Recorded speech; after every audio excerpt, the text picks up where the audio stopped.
Olá, sou Guilherme Simões e vou apresentar o trabalho de conclusão de curso do curso de Ciência de Dados da PUC Minas, curso de pós-graduação. O título do trabalho é Análise do perfil dos candidatos ao FIES via algoritmos de agrupamento. O FIES é o programa do governo que tem o objetivo de financiar juros baixos, estudantes de baixa renda em cursos de universidades e faculdades particulares. O objetivo do trabalho é aplicar técnicas de agrupamento para entender, dentro do universo de candidatos, quais são as diferenças e similaridades entre eles e, assim, ajudar a estabelecer algumas melhorias ao programa. A gente vai trabalhar com os dados da oferta 2020/2, do segundo semestre, 2020, e considerando só a primeira opção de curso do candidato. O candidato ele pode ter até 3 opções de curso para escolha. A gente está trabalhando com a mais prioritária. Então a gente começa aqui instalando o pacote extra no scikit-learn, isso para a aplicação do algoritmo PAN, que a gente vai ver mais à frente. Faz a importação de bibliotecas. A base de dados do FIES ela está disponível aqui no portal de dados abertos do MEC, em formato CSV. Algumas regrinhas aqui para inscrição no FIES, que vale comentar.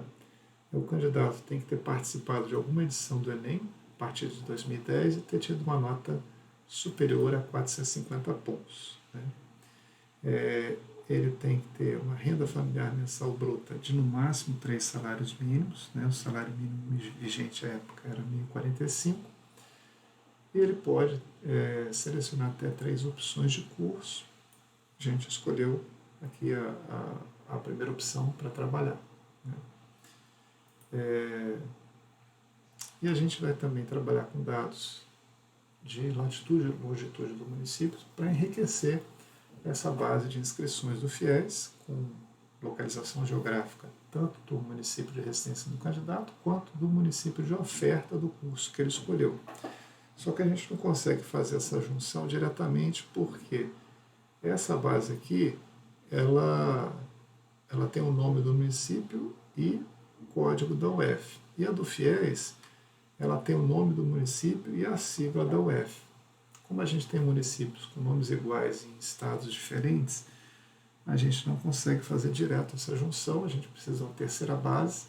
A gente optou aqui pela base de municípios da Secretaria do Tesouro Nacional, que tem o código CIAF e o código do IBGE, que tem nessa daqui também, e nela a gente encontra a sigla da UF. Então a gente vai fazer a junção dessas duas bases para ter nome e sigla da UF e depois poder fazer a junção com a base do FIES. Então a gente faz a carga dos dados aqui, define aqui uma pasta de trabalho, onde a gente já baixou os dados, faz a carga. Os dados do FIES a gente encontra aí 212 mil linhas, registros, e 57 atributos. A de latitude e longitude do município, 5.570 linhas. Está aqui nome, latitude e longitude, que é o que interessa para a gente. Depois a da STN, a gente tem 5.589 linhas, mais linhas do que a de latitude e longitude. E tem também o nome e a sigla, que é o que interessa, E o código IBGE ou o ID do CIAF para fazer a junção com os dados anteriores.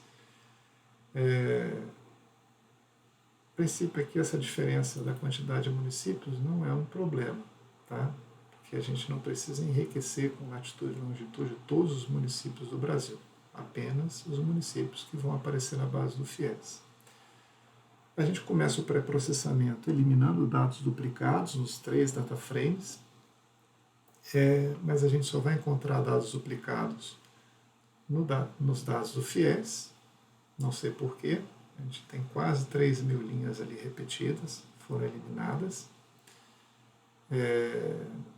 E como a gente vai trabalhar com a primeira opção de curso do candidato, a gente vai eliminar todas as linhas relativas às outras opções, porque cada opção de curso ela não aparece como uma nova coluna, né, e sim como uma nova linha.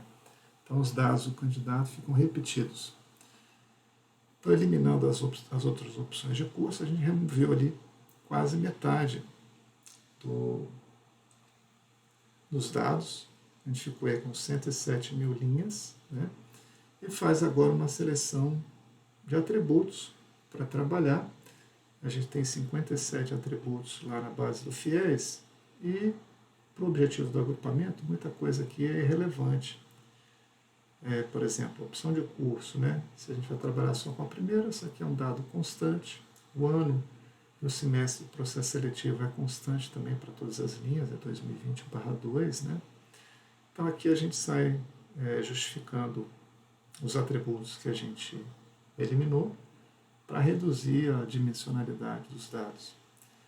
Código do curso e nome do curso aparentemente seriam dados também iguais, mas a gente percebe aqui que o código tem uma quantidade de valores únicos bem superior ao nome do curso. Então, numa amostra aqui do curso com o nome direito, a gente encontra 983 códigos, né?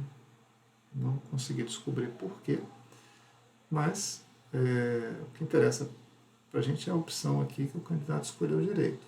O código ali não é o critério relevante. Então a gente elimina o código. Já a gente tem aí o conceito do curso. O conceito do curso é o MEC avalia cada curso e dá uma nota de 1 a 5. Né? Pelas regras do FIES, o curso tem que ter um conceito maior ou igual a 3. Né? Mas tem cursos que ainda não foram avaliados, cursos novos, né? Eles podem ser autorizados também a entrar no FIES. Nesse caso, eles aparecem na base aqui com o texto autorizado. Então, a gente tem duas colunas para conceito de curso. Conceito, que é o do curso que o candidato escolheu, e o conceito de curso do grupo de preferência do candidato. A gente vai fazer aqui uma substituição do texto autorizado por 0 para transformar esse atributo em numérico. E aí a gente depois faz um gráfico de dispersão dos dois atributos e descobre que eles são coincidentes. Então, há uma redundância de informação, a gente elimina então uma das colunas. Outra coluna aqui que a gente olha é o grau, assume 3 valores possíveis, né? É o período de avaliação do curso, né? Se é semestral, anual ou trimestral. A grande maioria aqui, mais de 100 mil, é semestral, que é o mais comum de fato, né? E a gente decidiu eliminar esse atributo também, que a gente julgou que não seria muito relevante para fazer a classificação. Além do que também há uma predominância aqui pelo semestral, né? Existe um atributo para a nota média do Enem e a nota em cada uma das 5 disciplinas, né? A gente validou aqui que essa coluna média nota é a média aritmética das 5 notas, de fato algumas diferenças de arredondamento, mas a conta bate, então essa coluna aqui é redundante porque é derivada das outras. A gente preferiu então eliminar a nota média e ficar com as 5 notas originais. A data de nascimento ela foi carregada com um século com 2 dígitos, né? A gente sabe que isso dá problema, não sei porque o MEC exportou isso sem o ano sem o século, né? Então a gente tem aqui o bug do milênio acontecendo em potencial. Então essa data foi carregada em formato texto, né, objeto, tipo objeto, e a gente converte aqui para datetime. E quando faz essa conversão, a gente percebe aqui o bug do milênio acontecendo. Então, para corrigir essa conversão, a gente subtraiu 100 anos, né, de todas as datas de nascimento que forem maiores ao ano de oferta do FIES, que foi 2020. Né?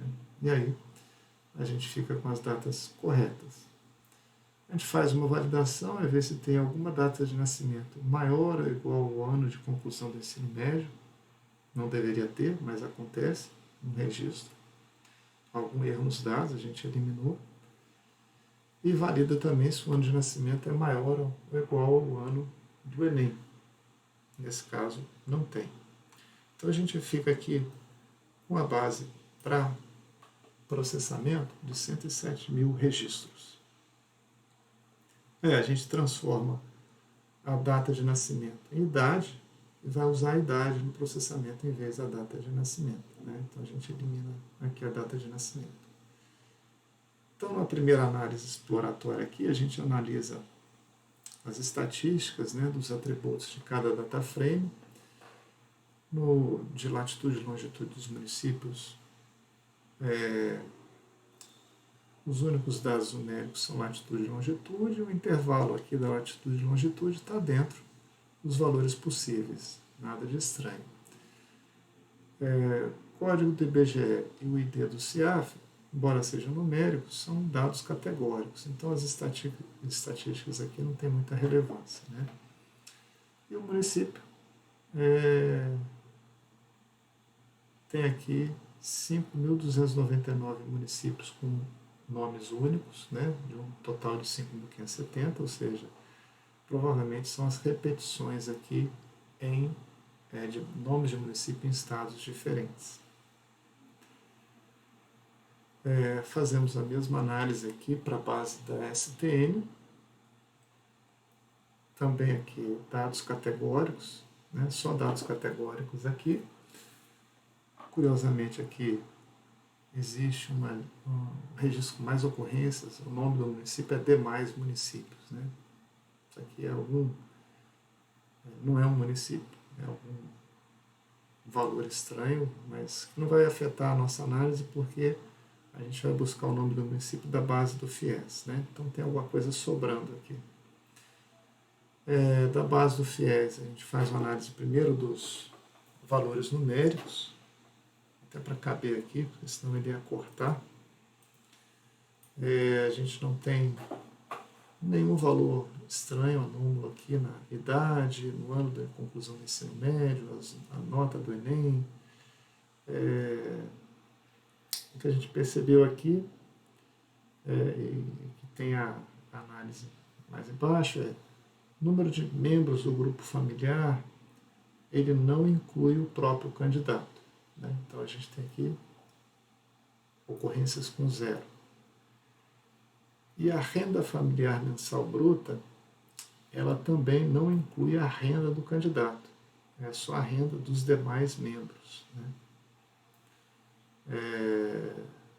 Então, a gente vai fazer um processamento aqui, fazer algumas verificações, e a conclusão vai ser basicamente essa aqui, né? A renda familiar mensal bruta é a renda mensal bruta per capita dividido pelo número de membros mais o candidato. Ou seja, essas duas informações aqui são de certa forma redundantes. A gente vai eliminar a renda familiar e trabalhar só com a renda mensal bruta. Tá? Que é o que a gente desenvolve aqui ao longo desses scripts aqui. Então, aí terminamos o processamento. Então a gente chegou aqui a um perfil médio do candidato, considerando os dados numéricos. Né? O candidato ele tem em média 23 anos, concluiu o ensino médio em 2014, vive com menos que 2 familiares, né? Ou seja, aqui é 1,8, né? Então não é a situação do pai e mãe vivos ou casados, né? Ou, né, considerando um jovem, ou poderia ser também já um jovem que casou e tem lá sua esposa, seu cônjuge e talvez um filho. A renda mensal per capita aí é de aproximadamente um salário mínimo, né, um pouco mais de um salário mínimo, vigente na época. Ele busca um curso de conceito entre 3 e 4. A nota de corte do grupo de preferência dele é 616 e a sua média do Enem é 564. Né? Existe uma incompatibilidade. Né? A nota que ele usa do Enem é de 2017, ou seja, o FIES, a oferta aqui de 2020, então ele está usando uma nota de 3 anos atrás.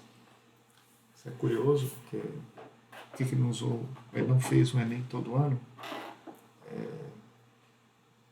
Isso é uma coisa que pode se investigar, né? Porque esse atraso. E também porque ele conclui o ensino médio em 2014, né? E ainda 6 anos depois está tentando o FIES. São situações aí que valem investigar. Nos dados descritivos, a gente vai ver que o candidato é do sexo feminino, mora em São Paulo, né?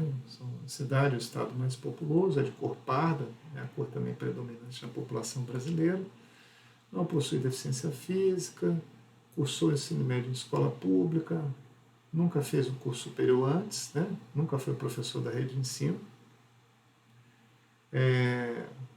tem o desejo aí de o curso, né, mais demandado é o curso de medicina, e o turno mais demandado é o noturno. Né? Existe aqui a gente está trabalhando aqui com a moda, né? Ou seja, o valor com maior ocorrência. Mas existe uma incompatibilidade aqui. Né? Medicina é um curso que só se oferece em turno integral. Então, individualmente é o curso mais demandado, mas o turno noturno é o mais demandado, né? Considerando aí todos os outros cursos. A gente faz também uma análise aqui dos valores únicos para cada um desses atributos categóricos, né? Então, sexo é um atributo binário, o estado aqui só tem valores corretos. Os valores de município aqui, a gente percebe que existe acentuação. Isso pode dar um problema aqui para fazer essa junção, se os dados da outra base estiverem acentuados. Existe um problema aqui de um caractere estranho, né? Uma interrogação invertida no lugar do apóstrofo aqui no nome desse município. Né? Isso aí vai ser tratado. A etnia, a cor do candidato, né? Essas são as possíveis. Então, o candidato da cor parda e da cor branca aqui são os majoritários. A maioria, né, não declara deficiência física, a maioria que estudou o ensino médio em escola pública, nunca concluiu um curso superior antes, vimos isso. Aqui é o município de oferta do curso, né? E os turnos. Então a gente faz o tratamento aqui para eliminar os caracteres especiais, algum motivo na exportação aí dos dados pelo MEC, né? O apóstrofo aí foi substituído por um caractere especial, a gente aplica aqui a função Unicode para tirar os acentos e os caracteres especiais. Ele faz essa transformação e a interrogação invertida acaba virando uma interrogação normal, né? Não é o correto ainda para o nome do município. Então a gente faz aqui a substituição da interrogação pelo apóstrofo e aí fica com o valor correto. Né? A gente faz isso tanto para o nome do município de residência do candidato quanto do local de oferta dele. E aí a gente faz uma seguinte verificação também, né? Será que o município de residência e o município do curso sempre coincidem, né? Se tiver essa coincidência, a gente poderia eliminar uma das colunas, que seria redundante. Mas a gente percebe que em mais da metade, para mais da metade dos candidatos, né, o curso que ele busca é ofertado em uma cidade diferente em que ele reside. Então a gente mantém aqui os dois atributos.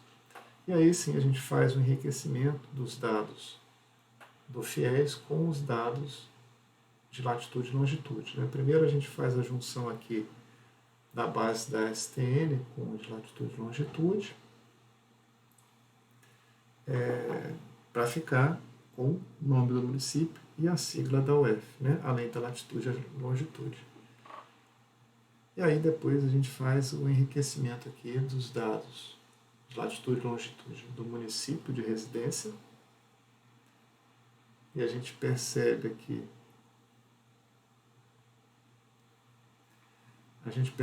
na primeira tentativa não houve coincidência, né? Dos 107 mil registros, 891, 107.865 foram carregados. Então, nem todos os municípios ficaram com latitude e longitude. E aí, investigando quais são os municípios que ficaram de fora, a gente percebe aqui problemas, por exemplo, problema de grafia na base do FIES, né? Mogi Mirim com J, né? Com G, problemas de nomes de municípios que trocaram de nome. No caso aqui, esse município aqui está na base do FIES como Paraná e Santa Catarina. Então a gente faz a correção, como são poucas ocorrências, né? A gente faz a correção aqui desses dados na base do FIES e executa de novo a junção. E aí a gente vai ver que ainda restam alguns municípios sem latitude e longitude. Vamos investigar o que aconteceu agora. E agora, isso aconteceu para esses casos. O município Campo Grande e Serra Caiada não encontrou latitude e longitude. Então a gente vai na base de municípios e vê aqui que, por exemplo, não encontrou Campo Grande porque o nome lá não está Campo Grande. Está Campo Grande e, entre parênteses, o nome antigo da cidade, que era Augusto Severo. Então isso atrapalhou a junção.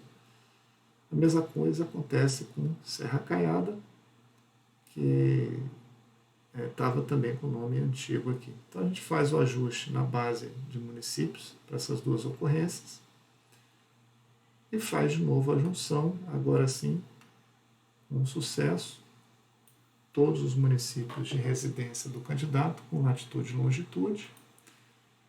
E a gente faz a mesma coisa para o município de oferta do curso. Só que, nesse caso, a gente conseguiu ter êxito na primeira tentativa. E aí a gente despreza os dados de nome do município e UF. A gente vai trabalhar só com a localização geográfica. A vantagem é que os dados já são numéricos, né? E a gente fica, então, com uma base de dados com 24 atributos. Nem todos numéricos, existem aí alguns atributos categóricos que tem que tratar. A gente aqui faz um mapa de calor da correlação entre os atributos numéricos. E aí, o que a gente percebe aqui é uma alta correlação entre a idade do candidato e o ano de conclusão dele no ensino médio, uma correlação negativa, né? Quanto menor o ano de conclusão, maior a idade. E uma autocorrelação aqui positiva entre latitude e longitude de residência com a latitude e longitude da oferta do curso. Ou seja, o candidato busca, em geral, um curso próximo da sua cidade, né? Ou na mesma cidade. Bom, a gente fica aí com 7 atributos categóricos, todos nominais. Então, a gente faz a codificação. Antes, né, o algoritmo de clusterização, ele trabalha com cálculos de distância.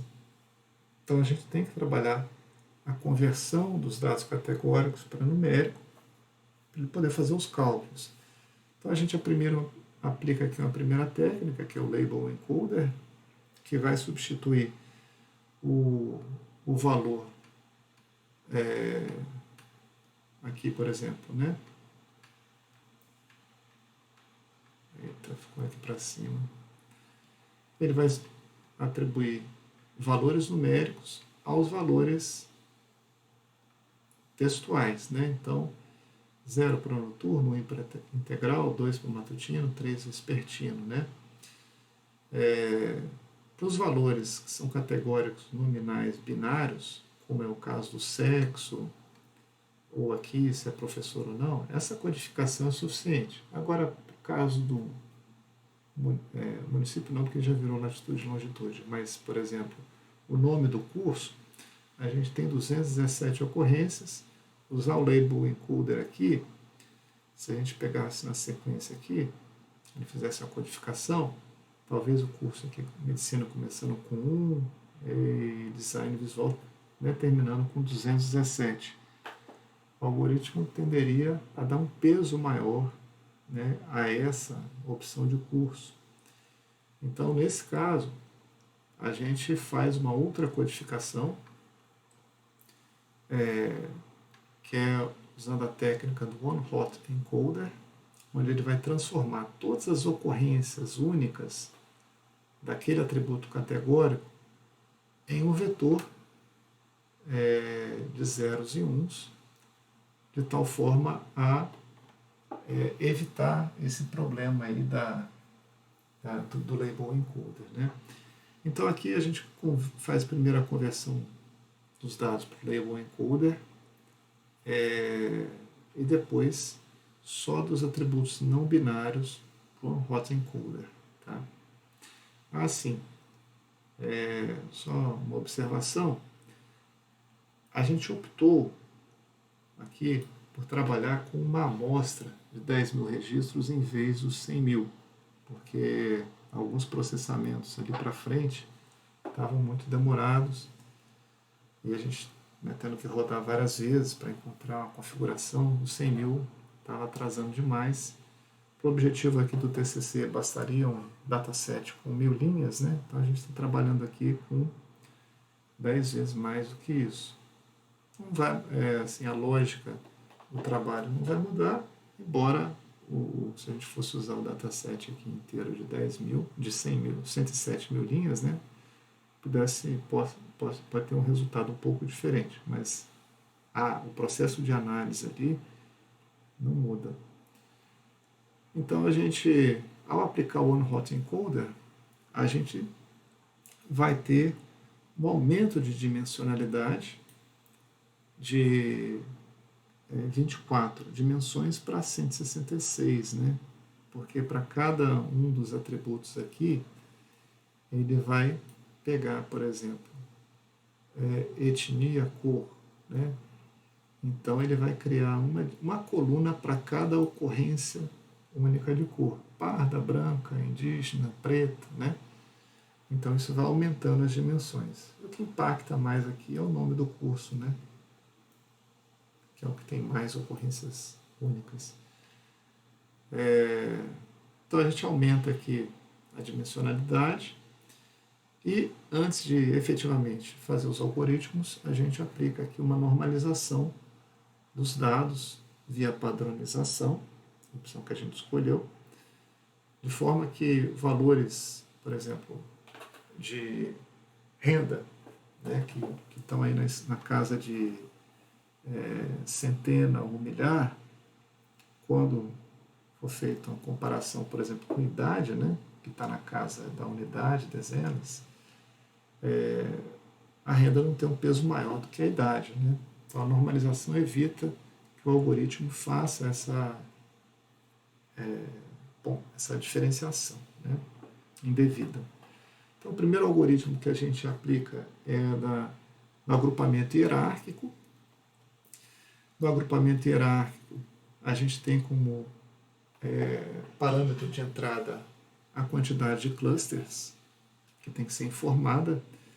A gente aqui desenha um dendrograma para mostrar os agrupamentos. A gente fez aqui até o 5º nível para não poluir demais, né?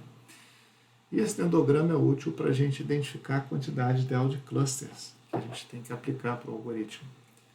A quantidade ideal de clusters é dada pela maior barra vertical que a gente encontrar que não tenha interseção com nenhuma barra horizontal. Por exemplo, essa aqui é a maior barra, mas ela tem a interseção de todas essas barrinhas aqui.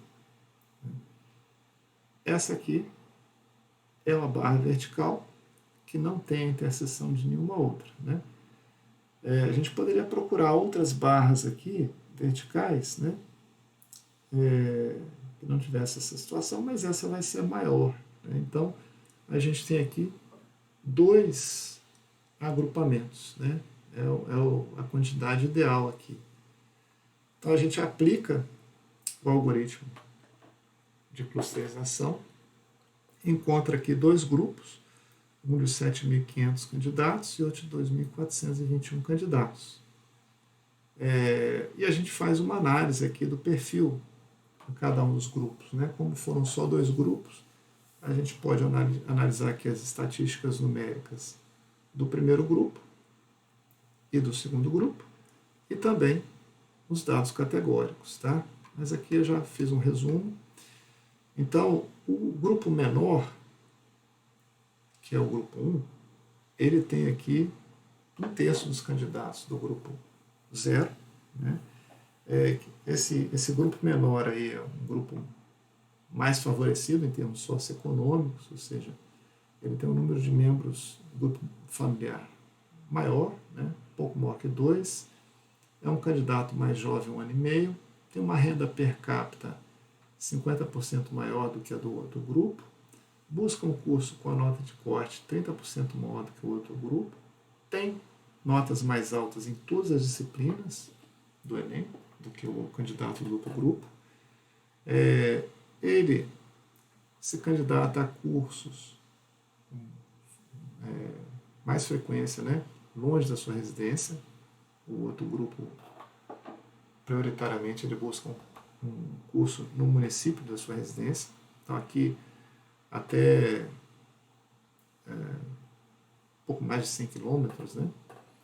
É um candidato que está na região sudeste, enquanto o do outro grupo majoritário está na região nordeste. Ele não cursou ensino médio no ensino público, né? Fez ensino privado, particular, ensino médio. Tem preferência pelo turno integral, enquanto o outro grupo tem preferência pelo curso noturno, né? Então, talvez pela necessidade de trabalhar durante o curso. O curso mais buscado é o de medicina, desse primeiro grupo, e o do segundo grupo, menos favorecido, né, é de direito. O candidato tem, na maioria, a cor branca, enquanto o do segundo grupo majoritário tem a cor parda, né? Então a gente percebe aqui uma divisão aqui mais aí em critérios socioeconômicos, tá? Vamos aplicar agora um outro algoritmo, o K-means, onde a gente também tem que informar a quantidade de clusters para o algoritmo. E aí, uma forma da gente encontrar essa quantidade de clusters é aplicando o método do cotovelo, onde a gente aplica o algoritmo com várias configurações aqui de clusters, né? E vê qual é a qualidade, né, do agrupamento. Então a gente desenha um gráfico e o ponto de inflexão do gráfico, que é o cotovelo, ele vai dar para a gente a quantidade ideal de clusters, né? Não é um método infalível, porque às vezes o gráfico pode apresentar mais de um cotovelo, tá? Mas nesse caso, ele também apresentou aqui a opção de 2 clusters para a gente. Então a gente aplica o método aqui, com 2 clusters, encontra aí um grupo com quase 3.000 candidatos e outro com quase um pouco mais de 7.000. A gente também, como são só 2 grupos, a gente faz uma análise estatística aqui dos atributos numéricos, cada um dos grupos, e dos atributos categóricos. A gente vai ver um perfil também bem parecido. O grupo menor, ele é mais favorecido em termos de renda. O grupo menor, ele é um pouco maior, né, do que o grupo do agrupamento hierárquico, né?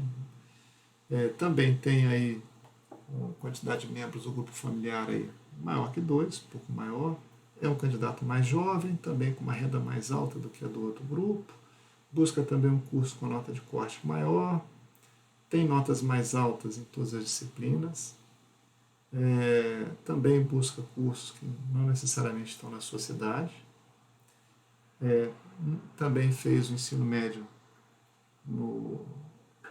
não foi no ensino público, né, foi na iniciativa privada.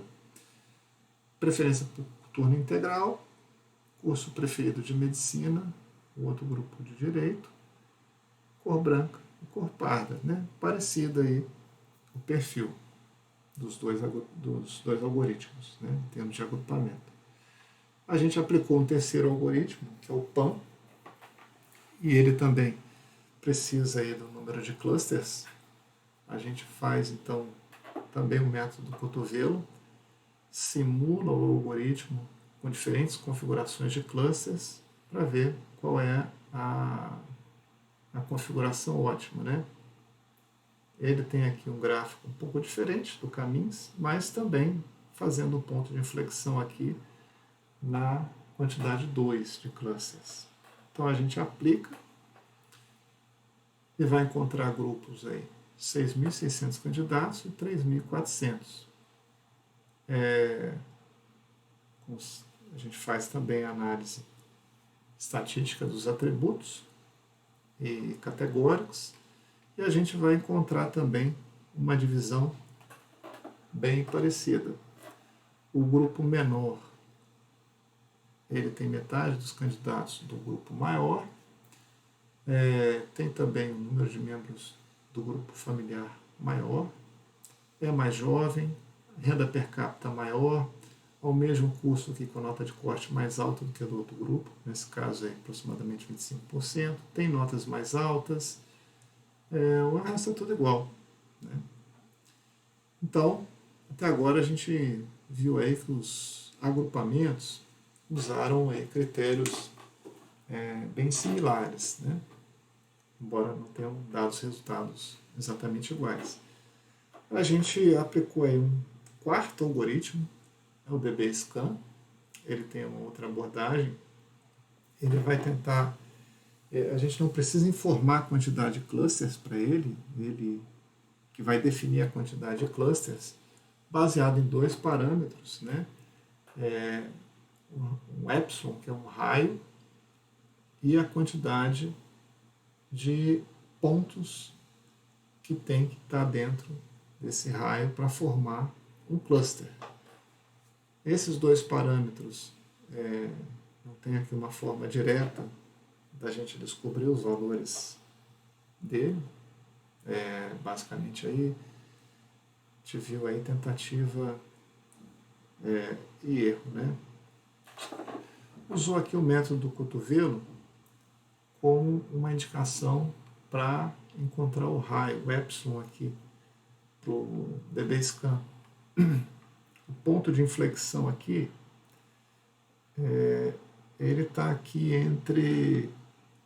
possivelmente aqui entre 5 e pouco mais de 7. Né? Em algum lugar aqui seria o valor ideal de epsilon por essa técnica do cotovelo. E a quantidade mínima de amostras, a gente não encontrou uma dica para ela. Então, o que a gente fez foi aplicar uma indicação da busca em grade, ou grid search, que é basicamente uma simulação, uma força bruta, né? Uma simulação do algoritmo com diferentes configurações desses parâmetros. Aqui, o epsilon variando, né, de 5 a 8 em escalas, incrementos de 0,2, e o número mínimo de amostras variando de 2 a 10 em incrementos de 1.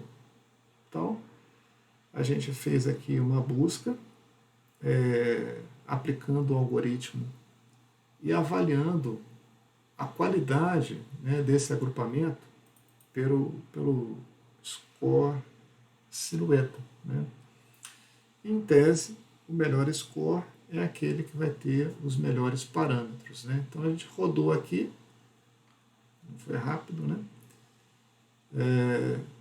E viu que o melhor score foi obtido com um raio epsilon de 7,8 e tamanho da amostra de 2. Então a gente aplicou o DB-Scan e encontrou esse resultado, né?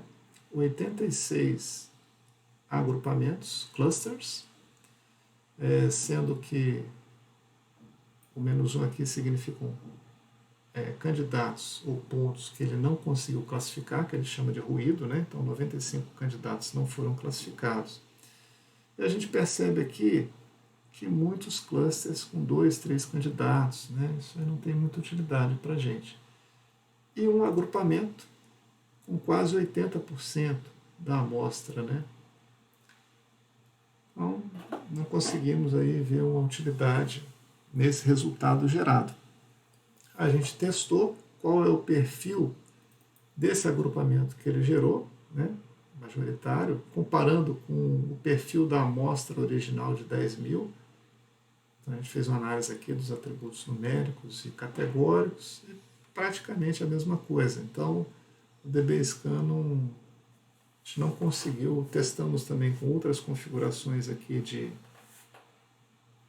epsilon e amostra mínima, mas entramos num dilema, né? Reduzir o epsilon significa aumentar o ruído. Então a gente vai ter ali ruídos de 1.000 candidatos, 2.000 candidatos, né? Aumentando o epsilon aqui, a gente reduz o ruído, mas aumenta a quantidade de clusters, né? Aí clusters muito pequenos não tem muita utilidade. Aumentando o tamanho da amostra aqui, a gente reduz a quantidade de clusters, só que também aumenta o ruído. Então não conseguimos aí encontrar uma boa configuração para esse algoritmo, né? Basicamente essa foi a conclusão. Um dos motivos para talvez não ter conseguido encontrar bom resultado no DBScan é pela alta dimensionalidade, né? 166 dimensões. Então a gente testou aqui o método PCA para reduzir a dimensionalidade dos dados, e pelo gráfico aqui de variância, a gente percebe que para eu ter uma redução de dimensionalidade, mantendo um percentual de variância alto, ou seja, de 80% ou mais, o PCA conseguiria reduzir para a gente de 166 atributos para 120 componentes, né, principais, ou seja, não seria uma redução tão significativa. Aí pode ser que esse resultado indique aí que talvez os dados originais tenham uma alta correlação, né? Isso também pode explicar um baixo desempenho aí no DBScan. Então a gente trabalha com os resultados dos 3 algoritmos. Eles deram resultados bem similares, né? Todos eles se baseando no mesmo critério. A gente procurou aqui desenhar no mapa a classificação que cada algoritmo fez para ver se haveria alguma... Deixa eu botar aqui lado a lado, né?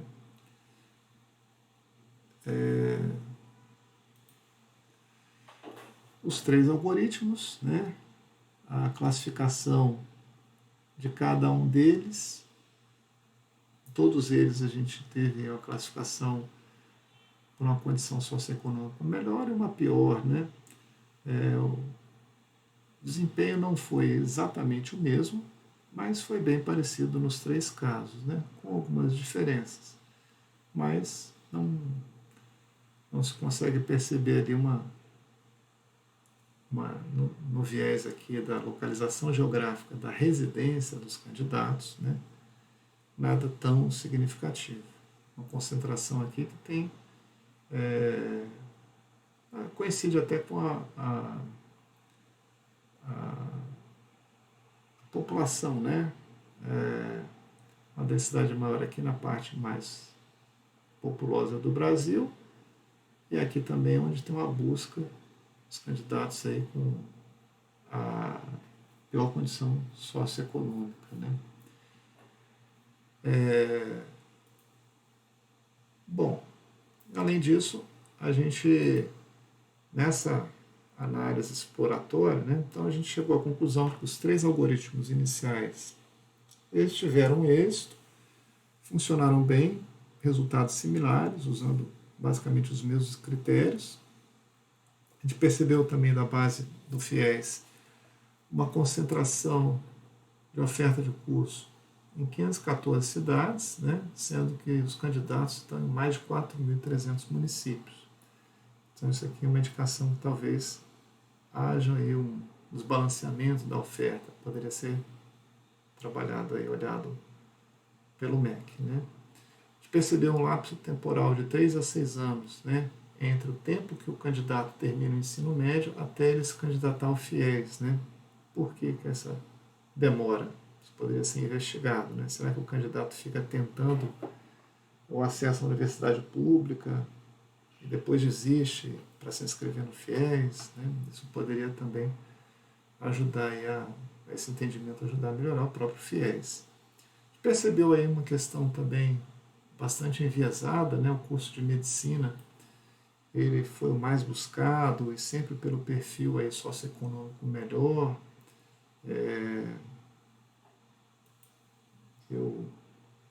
A minha percepção é que talvez aqui a gente tenha um público que não é o público original do FIES, né? Um público talvez de classe média, tentando fazer um curso de medicina, né, com o apoio do FIES. Né? Isso é uma coisa que também que merece ser mais investigada.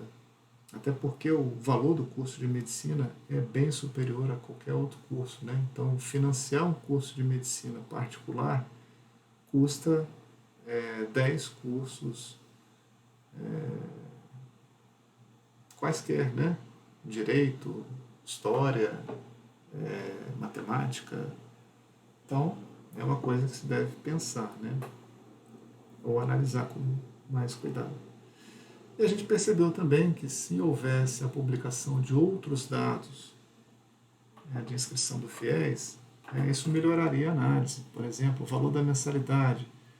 Será que isso é um critério aí que define o agrupamento de forma mais significativa? A duração do curso, né? Cursos de curta duração ou cursos mais longos, isso tem influência aí no perfil do candidato? Se o candidato está fazendo um curso e está pagando, né? E está buscando o FIES como auxílio para continuar o curso ou não?